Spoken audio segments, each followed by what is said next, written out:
Bonjour et bienvenue sur ce tutoriel qui va vous expliquer comment utiliser les prélèvements via SEPA. Pour cela, vous devez cliquer sur Manage, Financier. Donc ici, vous allez retrouver toutes les factures qui ont été éditées par le système. Donc pour cela, pour les prélèvements SEPA, vous cliquez sur En cours, Prélèvement, et vous pouvez bien sûr choisir la période que vous désirez. Alors c'est une période spécifique, la période désirée. Donc vous pouvez sélectionner toutes vos factures en une seule fois, ou les sélectionner une par une. On va les sélectionner toutes en une seule fois. Et en rouge, ici, vous voyez, en cliquant sur le petit point d'exclamation, vous voyez les problèmes rencontrés. Donc ici, il manque les données bancaires du client. Donc une fois que vous avez sélectionné vos factures, il vous suffit de cliquer sur Options et vous sélectionnez Séparer. Donc ici, vous pouvez voir tous les SEPA qui ont été créés déjà à l'avance.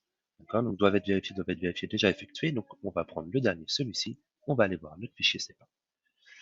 Vous allez pouvoir sélectionner si c'est la première fois ou c'est un prélèvement qui est déjà effectué, donc récurrent. Donc vous pouvez sélectionner ici. D'accord, vous pouvez changer pour chaque client. Et si vous n'êtes pas disponible à ce moment-là, vous pouvez déjà sélectionner la date à laquelle vous souhaitez que les paiements soient effectués. Donc attention, pour certaines banques, les délais, en général, c'est 6 jours pour les premières fois et 3 jours pour les récurrents. Mais cela, bien sûr, varie en fonction des banques.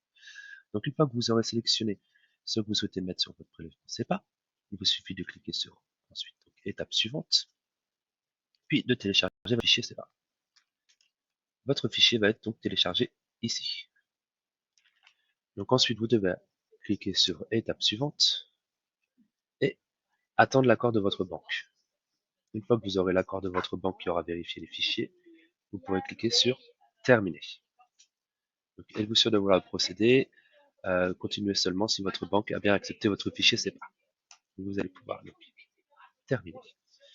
Donc, une fois que vous serez retourné sur vos factures ici, donc quelques jours plus tard, quand vous allez recevoir un email de votre banque vous indiquant quels paiements ont été effectués et payés, il vous faudra de cliquer sur Téléchargement créé,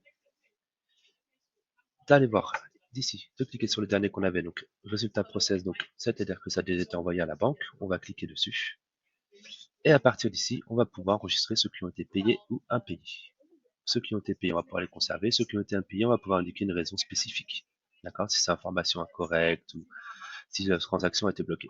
Une fois que vous aurez fait ça, vous n'avez plus qu'à cliquer sur étape suivante, puis terminer. Donc on va ensuite retourner donc sur nos factures et vous allez pouvoir voir celles qui ont été payées. Et celles qui sont en cours, bien sûr, vont rester en cours et vous pourrez les lancer à nouveau dès à présent si vous le souhaitez, ou tout simplement, elles se partiront avec votre prochain SEPA. Voilà, donc n'hésitez pas à nous contacter, à contacter le service client si vous avez la moindre question. Je vous souhaite une bonne journée.